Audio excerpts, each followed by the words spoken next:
3월 17일 수요일 아침입니다. 오늘 하루도 하나님과 동행하시는 복된 하루 되시기를 간절히 소망합니다.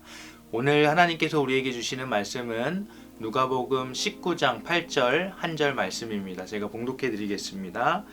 삭개오가 서서 주께 여짜오되 주여 보시옵소서 내 소유의 절반을 가난한 자들에게 주겠사오며 만일 누구의 것을 속여 빼앗은 일이 있으면 내 갑절이나 갚겠나이다. 아멘. 오늘 본문은 세리장이었고 부자였던 삭개오 이야기를 우리들에게 들려줍니다. 오직 누가복음만이 이 삭개오 이야기를 우리들에게 전해주고 있는데 아마도 누가복음의 저자는 이 삭개오 이야기를 통해서 자신의 독자들에게 하고자 하는 분명한 메시지가 있었을 것입니다. 누가복음을 처음부터 쭉 잘 읽어온 독자라면 오늘 이 삭개오 이야기를 보면서 앞에 두 가지 말씀이 생각이 날 것입니다. 바로 지난주 본문이었던 바리새인과 세리의 비유 이야기, 그리고 월요일 본문이었던 부자 관리의 그 이야기, 이 두 가지 이야기가 아마도 생각이 날 것입니다. 왜냐하면 이 삭개오란 사람은 바로 세리장이었고 부자였기 때문입니다. 그래서 우리는 이렇게 생각해 볼 수 있습니다. 자신이 죄인임을 고백했던 세리는 과연 어떤 변화된 삶을 살아야 하는지, 그리고 부자가 정말 천국에 들어가기 위해서는 어떤 변화된 삶을 살아야 하는지, 이 두 질문에 오늘 누가복음의 저자는 삭개오의 이야기를 통해서 우리들에게 답변하고 있습니다. 오늘 우리가 읽은 말씀 19절에서 삭개오는 두 가지 결단을 했습니다. 먼저 소유의 절반을 가난한 자들에게 주겠다고 결단했습니다. 여러분, 이 결단을 보면서 어떤 생각이 드셨습니까? 대단한 결단이지만 그러나 예수님께서 부자 관리, 부자 청년에게 요구하셨던 전 재산에 비하면 얼마 안 되는 것 같이 느껴지기도 합니다. 그러나 우리가 여기서 알아야 할 것은 예수님 당시의 랍비들과 제자들의 모습이 어떠했는지에 관한 것입니다. 예수님 당시 1세기에는 예수님과 같이 온 지방을 두루 다니면서 말씀을 전하던 랍비들, 현자들이 많이 있었습니다. 그리고 그들의 제자들이 많이 있었습니다. 랍비의 제자가 되기 위해서는 많은 것을 포기해야 했습니다. 가족을 버려두고 가야 했고, 아내를 버려두고 가야 했고, 심지어 소유를 버려두고 제자가 되어야 했습니다.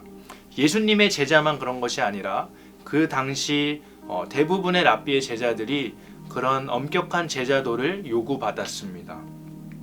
그리고 이 제자직은 평생에 걸친 것이 아니었습니다. 누군가는 몇 달, 또 누군가는 몇 년을 제자직을 하고 나서 다시 일상으로 돌아가거나 또는 다시 랍비가 된다거나 그런 길들이 열려 있었습니다.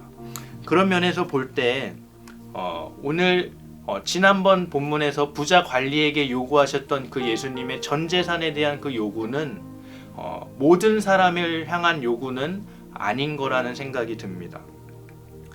받을 만한 사람을 위한 요구인 것이죠. 그러나 예수님을 만난 삭개오의 변화된 삶은 다릅니다. 그의 변화는 우리 모두에게 요구되는 것입니다. 그리고 이 변화는 바로 내면의 변화입니다. 부자 청년과 삭개오의 이야기를 비교해 보면 부자 청년의 관심은 온통 자기 자신에게 있었습니다. 그는 처음부터 자신의 구원과 영생을 위해서 자기가 어떤 선한 일을 해야 하는지를 예수님께 물었습니다. 즉 그의 관심은 오로지 자기 자신의 안녕이었습니다.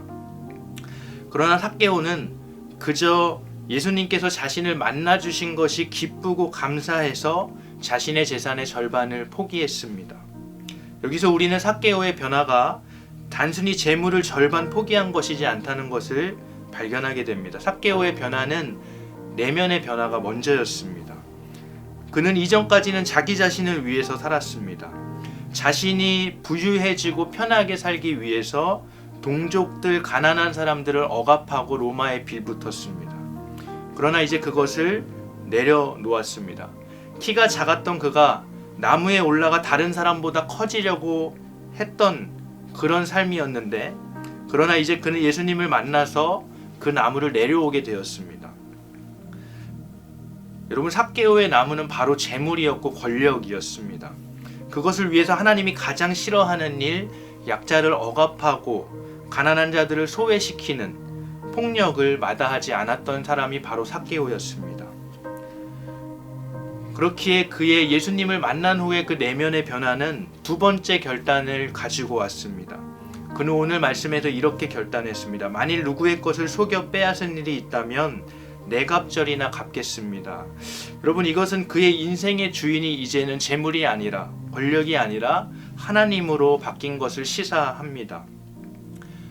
여러분, 오늘 이 삭개오 이야기를 통해서 누가복음이 우리들에게 말하고자 하는 것, 그것은 구약 성경이 계속해서 말했던 교훈들입니다. 바로 정의와 공의를 행하는 것, 고아와 과부와 가난한 자들을 압제하지 않는 것, 그들을 돕는 것, 소외된 자들을 돕는 것, 이것은 바로 복음서가 예수님을 통해서 우리 모두에게 계속해서 전하고 있는 메시지입니다.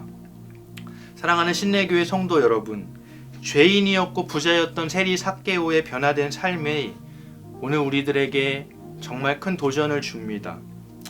그 변화는 저와 여러분들이 경험해야 하는 변화입니다. 여러분들의 삶은 하나님을 믿기 때문에 얼마나 더 정직해졌고 성실해졌습니까? 부정직한 불을 쌓고 있지는 않은지 우리 모두 우리들의 삶을 돌아봐야 할 것입니다.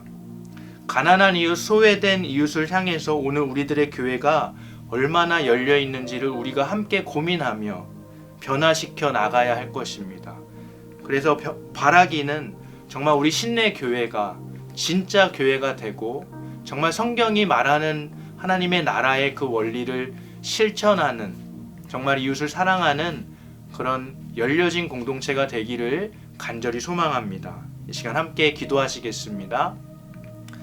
하늘에 계신 우리 아버지여, 이름이 거룩히 여김을 받으시오며 나라가 임하시오며 뜻이 하늘에서 이루어진 것 같이 땅에서도 이루어지이다. 오늘 우리에게 일용할 양식을 주시옵고 우리가 우리에게 죄 지은 자를 사하여 준 것 같이 우리 죄를 사하여 주시옵고 우리를 시험에 들게 하지 마시옵고 다만 악에서 구하시옵소서. 나라와 권세와 영광이 아버지께 영원히 있사옵나이다. 아멘.